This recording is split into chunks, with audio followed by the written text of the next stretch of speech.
പൊൻകുഴിയിൽ police അനാസ്ഥയിൽ ആദിവാസി ബാലൻ മരിക്കാനിടയായ സംഭവത്തിൽ DYFI നേതൃത്വത്തിൽ Bathery police സ്റ്റേഷനിലേക്ക് പ്രതിഷേധ മാർച്ച് സംഘടിപ്പിച്ചു. അപകടം പറ്റി ചോര വാർന്നൊലിച്ച് കുട്ടി റോഡിൽ കിടക്കുമ്പോഴും അവിടെ എത്തിയ പോലീസ് വാഹനത്തിൽ കുട്ടിയെ ആശുപത്രിയിൽ എത്തിക്കാൻ തയ്യാറായില്ല. ചോര വാർന്നൊലിച്ചാണ് പൊൻകുഴിയിലെ ബിനുവിന്റെ മകൻ മനു മരണപ്പെട്ടത്. പൊൻകുഴിയിലെ ആദിവാസി ബാലൻ മനുവിന്റെ മരണത്തിന് ഉത്തരവാദികളായവർക്കെതിരെ നടപടി സ്വീകരിക്കണമെന്ന് ആവശ്യപ്പെട്ടാണ് ഡിവൈഎഫ്ഐ നേതൃത്വത്തിൽ ബത്തേരി പോലീസ് സ്റ്റേഷനിലേക്ക് മാർച്ച് സംഘടിപ്പിച്ചത്. മാർച്ച് പോലീസ് സ്റ്റേഷന് മുന്നിൽ പോലീസ് തടഞ്ഞതോടെ അല്പസമയം സംഘർഷാവസ്ഥ നിലനിന്നു.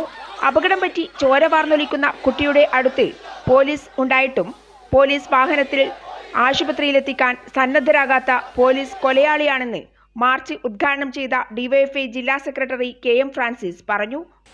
ഇവിടെ യഥാർത്ഥത്തിൽ കേരളത്തിലെ ആഭ്യന്തര വകുപ്പ് ഇൻസ്റ്റിറ്റ്യൂഷൻ കൊലപാതകമാണ് നടത്തിയിരിക്കുന്നത്. ആ കൊലപാതകത്തിന് നേതൃത്വം കൊടുത്ത ഉദ്യോഗസ്ഥർക്കെതിരെ നടപടിയെടുക്കാൻ ബന്ധപ്പെട്ട അധികാരികൾ തയ്യാറാകണം എന്നുള്ളതാണ് ഈ മാർച്ചിന്റെ ഭാഗമായി ഡിവൈഎഫ്ഐ പറഞ്ഞു വെക്കുന്നത്.